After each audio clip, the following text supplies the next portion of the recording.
Do you ever just feel like you're stuck? You're still sitting at 15-20% body fat, but you're doing everything right. You're eating clean, you're going to the gym, you're doing your steps. You think you're doing everything right, but nothing just seems to be budging. You just seem to be stuck. 6 months ago, I was in the exact same position. I've been sub 10% before, but I've never been able to sustain it. And no matter what I did, what food I was eating, what calories I was eating, how much I was training, how much cardio I was doing, how many steps I was doing, the weight just was not budging. I'm sure you've seen so many things online with it, morning routines, where there's different things that people do every single day, and 9 out of 10 of them, I'll be real, are complete bullshit. This magic supplement's gonna get you this. Don't listen to any of that shit, because 9 out of 10 things they say are complete bullshit. There is no one best supplement. There is no magic hack that you can actually start doing. But in this video, I'm gonna tell you 5 things you can implement from today that literally anyone can do. And once you build up these 5 habits and do them every single day, after 3 to 4 weeks, you will start to see unbelievable progress. Because at the end of the day, just throwing shit at a wall and just hoping that it sticks isn't gonna work. You need a system, you need to build up habits so you have a plug and play kind of system that you can use every single day to guarantee that you get results,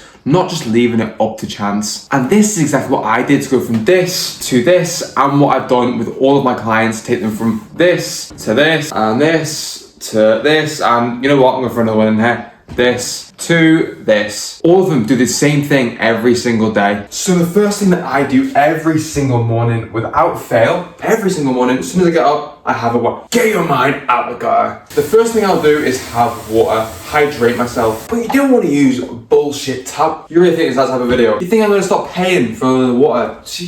You think I'm making so much money off these videos? Because you've gone 8 to 10 hours without drinking any sort of water, the first thing 9 out of 10 people do is reach for the coffee and then go straight for the coffee straight away, have no water, and then that's when they get that massive crash in energy later in the day. As what they've done is they're not allowed their body to naturally spike in cortisol and send a rocket up there for cortisol. And that's why at 2 or 3 o'clock, you basically fall asleep. So first thing when you wake up, that's when your adrenal system is working. So that's when you should really fill up on water. And just remember, it's not just water that hydrates you. Let me get the secret sauce. You need electrolytes when you wake up in the morning. That's what hydrates you. I can't be asked going to shops and buying snap powders and put them in there. I can't be asked doing that. So I end up just putting a little bit of rock salt into my water. I'll be real, I put this the other day, I don't know how this works.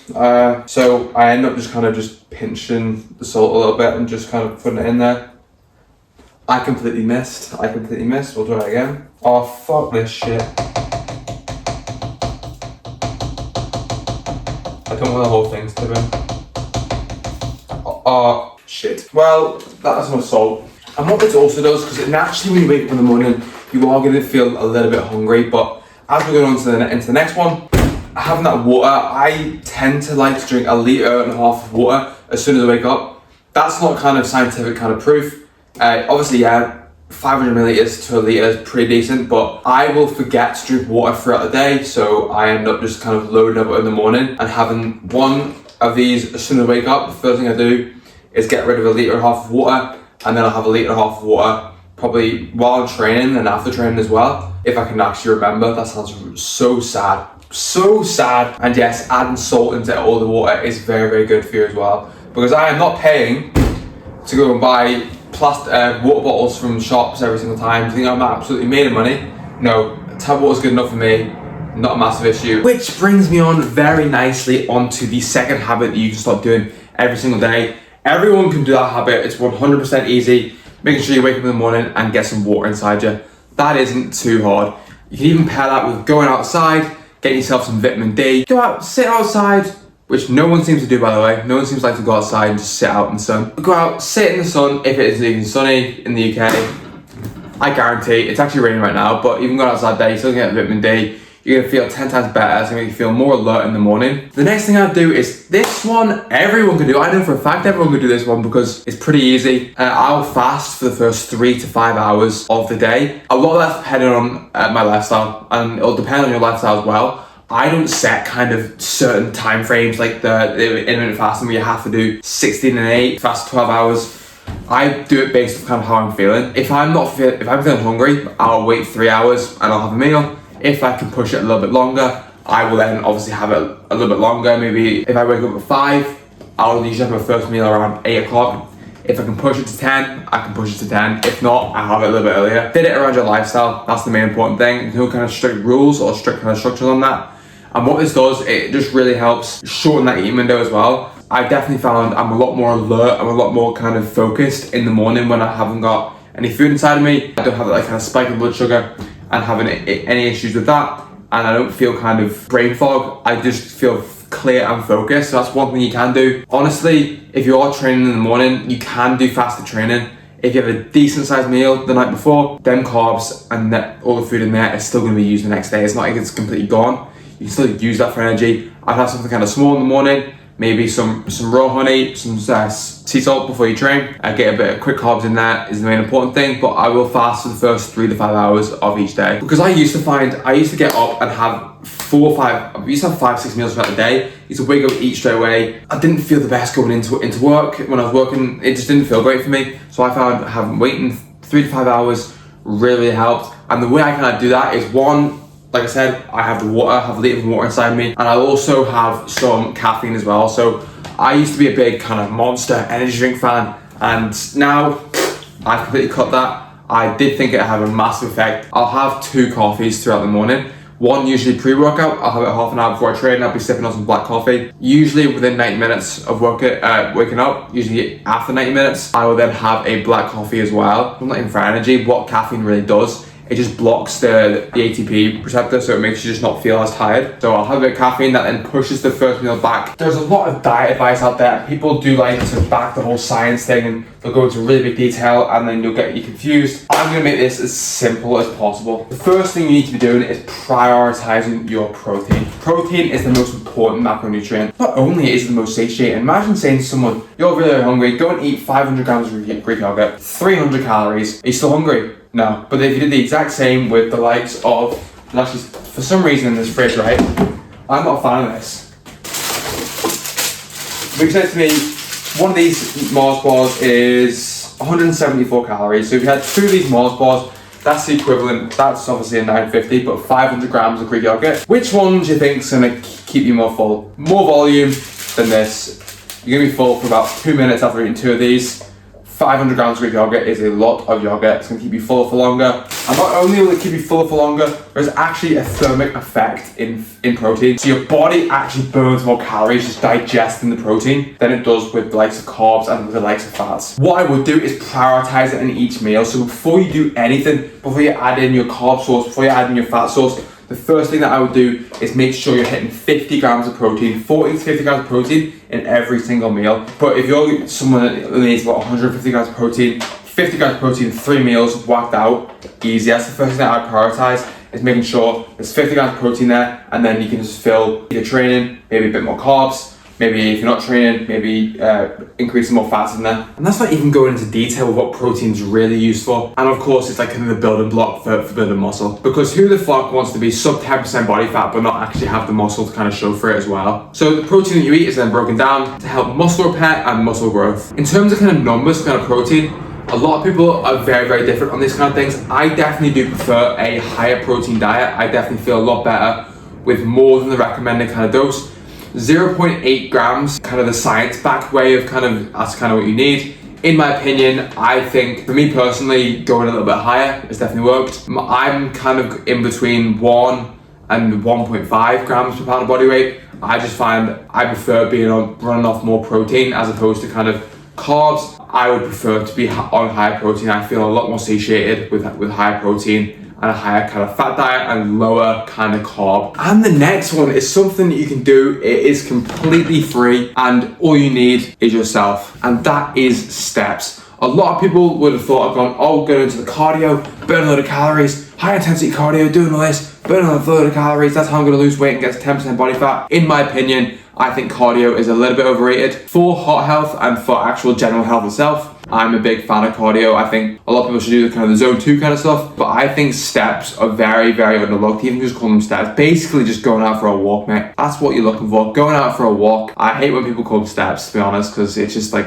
it's going for a walk, mate. I go out on a walk every single day. I go out for 4 or 5 every single day, where I'll go out, they usually about 10 to 20 minutes each time. And honestly, I'll not wear any headphones. I'll just go out and just kind of be in nature. That sounds very weird and kind of like hippie. Being out in nature is very, very good. You get a chance to process all your thoughts. There's no phone to distract you from like kind of social media. You can just sit there and think about things that are going on, and you'll be surprised what you'll actually come up with as well. Moving it in towards a kind of a fitness kind of point, I think doing between 10 and 15k steps is where everyone kind of should be at. If you're currently doing say 2 to 3k steps, maybe just getting them up to 6 and 7 over a short period of time and then building your way up slowly is the best possible bet, instead of going from 2k up to 12k, which is like a lot. What this does is it increases your non-exercise activity. So you burn 60% of your calories through kind of your BMR, your basal metabolic rate, and that kind of gets dissected into kind of age, height. The thing that you can kind of go and affect that is obviously your weight, different things, exercise in general, like kind of your gym sessions, your cardio sessions. It's like 10% thermic effect of food is about 15%. 20% will be your NEAT, so it'll be your non-exercise activity. That's like your walking really increases. It's very, very easy to burn 10,000 steps with a normal kind of size human. So 180 pound human being is around 500 calories to 750 calories burned throughout the day. And think how easy that is just to go out for a walk. What I tend to do to make it a lot easier for myself, instead of having to go out and do massive kind of spurts and doing like an hour of going out and walking, is when I eat a meal, every single time I eat a meal, I'll go out 10-20 minutes, I'll go out for a walk. You can do this obviously if you're in the office or if you're in a job. Just get yourself up, walk around, or even just every hour on the hour you get up for 5 minutes and you make an excuse, maybe you go to the toilet, maybe you just walk around. You can even pair this in with the first thing you do in the morning. The first thing you do when you wake up is look at your phone, you're dusted, you need to start doing this. Go outside, maybe go for a 5-10 minute walk. I go and take the dog out for about half an hour. First thing I'll do, I'll wake up a little bit earlier so I can kind of account for this and during my day. Honestly, sets me up for the day, makes me feel more alert, makes me feel better, and I've already whacked out 4,000 steps before most people are even awake. And the final one, and what I like to call the fiber corner, that is kind of what we're looking into, is our fiber intake throughout the day. One that is 100% overlooked by so many people. People look at the fats, they look at the protein, they look at the carbs, but not many people look at the fiber, which is usually found in most kind of fruit, veg, whole grains, usually kind of carb sources. That's where you're going to find most of your fiber. Obviously, like your processed and refined carbs are going to be a lot lower in fiber, so I would 100% stay away from like your processed foods, refined carbs, and get all of your carbs through the likes of your fruit, your veggies, your whole grains, and kind of sweet potato would be one I'll go into as well. Higher in fiber, going to keep you fuller for longer, as basically it cannot be digested by the body. So fiber cannot be digested by the body. One, the gut feeds off fiber, so it's unbelievable for your gut. And two, it just gets broken down into insoluble and soluble fiber and gets used for waste and bulking up the stool. And it will also help in the digestive system as well. So there are certain things you can actually add in. You want to be aiming for around 30 to 40 grams of fiber every single day. Now, if you're someone that doesn't eat a lot of fiber right now, I'll look into MyFitnessPal or whatever you use to kind of track and look, right, how many grams of fiber we're eating each day. If it's like 5 to 10, I wouldn't go straight to 30 to 40. There's going to be massive issues there. There's going to be big issues. What I would do is slowly increase it. The likes of your fruits, very good. So your banana, the likes of your dates are going to be very good. I eat dates because I don't go on any dates. That is completely irrelevant. Like your seeds as well, so I'm not a massive fan of seeds or nuts, so I kind of go flax seeds, and I'll add them to some meals, get in the fiber as well. And even like looking at your carb sources right now, like if you're eating like your white bread, like your white rice, like your white potato, making the swaps like a sweet potato over white potato, sourdough over, because it's fermented, so higher in fiber, over like your white bread, and even kind of going brown rice over the likes of your white rice as well. For anyone that's trying to lose weight, makes you feel fuller for longer, and it will obviously help aid digestion. And obviously there's kind of a link between the gut and the brain and this whole serotonin and how you feel. And it helps with kind of increasing dopamine as well. So you probably find people that have a high fiber diet are people that kind of have better energy levels, more sustained energy levels, and they're also just like kind of happier people in general, which who doesn't want to be happier in general? You do, I do. Everyone wants that. So 30 to 40 grams is the sweet spot throughout the day. I would say more the better, but I have a few issues with the toilet going over like 40. I think that's pretty standard there. The biggest takeaway that you can take from this video is how simple some things can be to get in shape. In my opinion, it is about nailing the basics. Making sure you're taking yourself out for walks, make sure you're hydrating, making sure you're hitting your protein. If you focus on all of these things, I guarantee that'll do 90 to 95% of the work for you. Because notice how I didn't tell you, you need to eat this supplement, you need to do this, you need to do this magic hack. It's not magic, it is consistency and doing the same thing over and over again. So that hydration thing that I do every single morning, I've done that for the past, 2-3 years. Same with everything else that I've kind of just listed there. There's no real having to go out and spend a load of money, getting a load of fancy equipment. Most of the stuff you can just literally do from home and start doing from today, and you'll start to see the benefits after a week, 2 weeks of doing it. Obviously, the first time you do it, you're not gonna see everything. Delayed gratification, my friend, delayed gratification, where you do certain things, it might not feel great at the time, but obviously the feeling you get afterwards is unbelievable. Obviously, I don't want to go out every single morning and take the dog out for a walk for half an hour, but once I get back in, I feel 10 times better for it, and I've felt better throughout the day. Even looking back to the days where I haven't done that, how my energy's been throughout the day could be placebo, but in my opinion, I'm going to double down on what works, and if that is working for me, I'm going to continue to do that. And you can always sit and watch a load of videos and go, oh, that's actually really good. I actually learned a lot of information there. Now it's packed full of information, but you don't actually go away and do any of it. 20% of it is just like watching it. The